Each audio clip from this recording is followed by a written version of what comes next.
ఓం నమ శివాయ. శ్రీ మాత్రే నమః. శ్రీశైల దేవస్థానంలో కాటేజీలకు సంబంధించి ఈరోజు వివిధ మాధ్యమాల్లో వార్త వచ్చినది.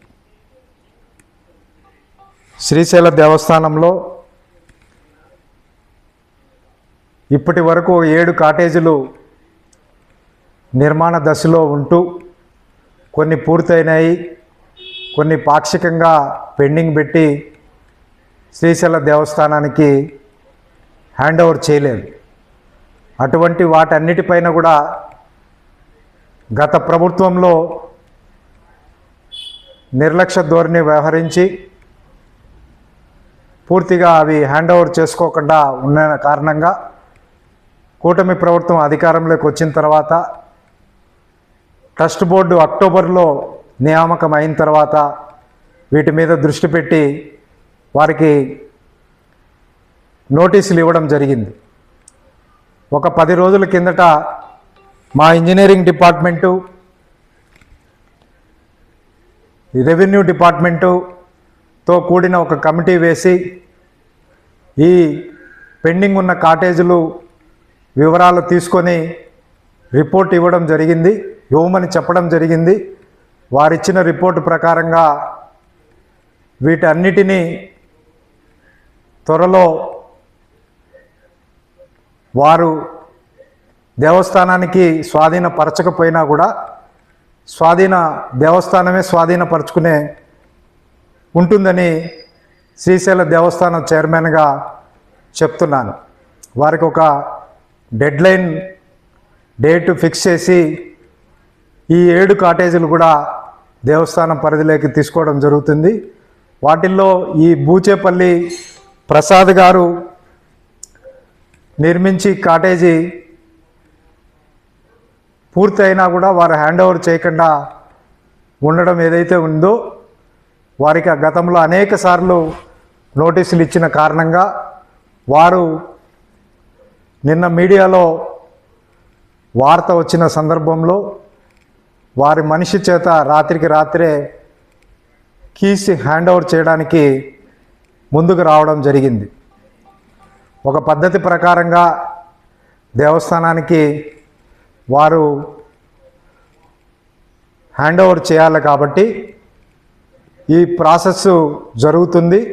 అన్నీ కూడా రేపు నెల లోపల దేవస్థానం స్వాధీనపరచుకొని భక్తులకు అందుబాటులోకి తీసుకురావడం జరుగుతుంది.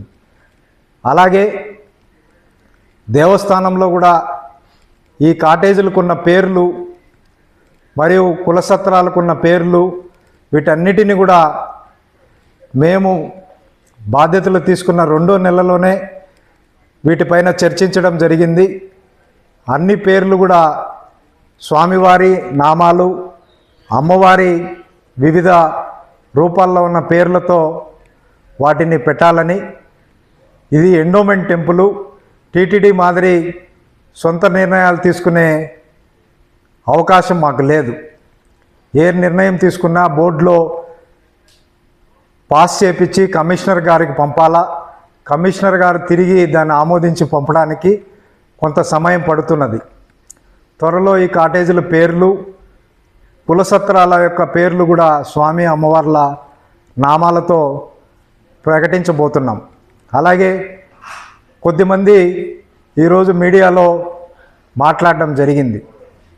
శ్రీశైల దేవస్థానం గతంలో ఈ బోర్డు రాకముందు వచ్చిన తర్వాత ఎంతో మార్పు చెందింది.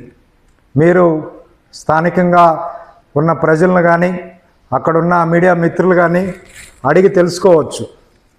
శ్రీశైలం ట్రస్ట్ బోర్డు ఏర్పడిన తర్వాత ప్రపంచంలో ఎవరు తీసుకోలేనటువంటి నిర్ణయం, చెంచు గిరిజనులకు నెలలో ఒకరోజు ఉచిత స్పర్శ దర్శనం ఏర్పాటు చేయడం జరిగింది.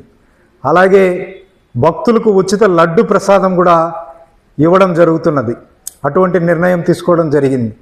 భక్తులకు ఎంతో ఉపయోగపడే విధంగా ఉండేటట్లు తిరుమలలో ఉన్నటువంటి పబ్లిక్ ఇమ్యూనిటీ కాంప్లెక్స్ ఒకటి నిర్మించాలని చెప్పి తీర్మానం చేయడం జరిగింది. అలాగే తిరుమల తరహా క్యూ కాంప్లెక్స్ ఒకటి నిర్మించాలని నిర్ణయం తీసుకోవడం జరిగింది. స్వామి అమ్మవార్ల శ్రీశైల క్షేత్రంలో అర్ధనారీశ్వరతో సంబంధం ఉంది కాబట్టి 108 అడుగుల విగ్రహము అక్కడ నిర్మించాలని నిర్ణయించడం జరిగింది. ఇలా పచ్చదనం విషయంలో కానీ, ముఖ్యంగా శ్రీశైలంలో అన్నప్రసాదం ఎంతో రుచికరంగా ఉండేటట్టు ఏర్పాటు చేయడం జరిగింది. ముఖ్యంగా లడ్డు విషయంలో ఎక్కడ రాజీ పడకుండా మంచి నాణ్యత గల రుచికరమైన లడ్డు ఈరోజు భక్తులకు అందజేయడం జరుగుతున్నది. ఇలా అనేక విషయాలపైన ఎప్పటికప్పుడు దేవస్థానం ట్రస్ట్ బోర్డు నిర్ణయాలు తీసుకుంటూ ముందుకెళ్తూ శ్రీశైలంకు అధిక సంఖ్యలో భక్తులు వస్తున్నారు.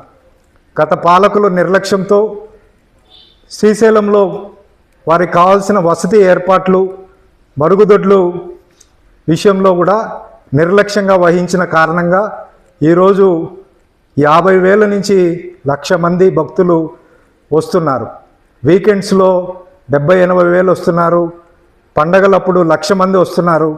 కాబట్టి వీరందరికీ వసతి ఏర్పాటు చేయడం చాలా ఇబ్బందికరంగా ఉంది. కాబట్టి ఈ ప్రభుత్వం ఎన్డీఏ గవర్నమెంట్ వచ్చిన తర్వాత వీటన్నిటిపైన దృష్టి పెడుతున్నది. చంద్రబాబు నాయుడు గారు అనుకున్న విధంగా తిరుమల తరహాలో శ్రీశైలాన్ని అభివృద్ధి చేయడానికి మా ట్రస్ట్ బోర్డు ఎప్పుడూ ముందుంటుందని తెలియజేస్తున్నాను.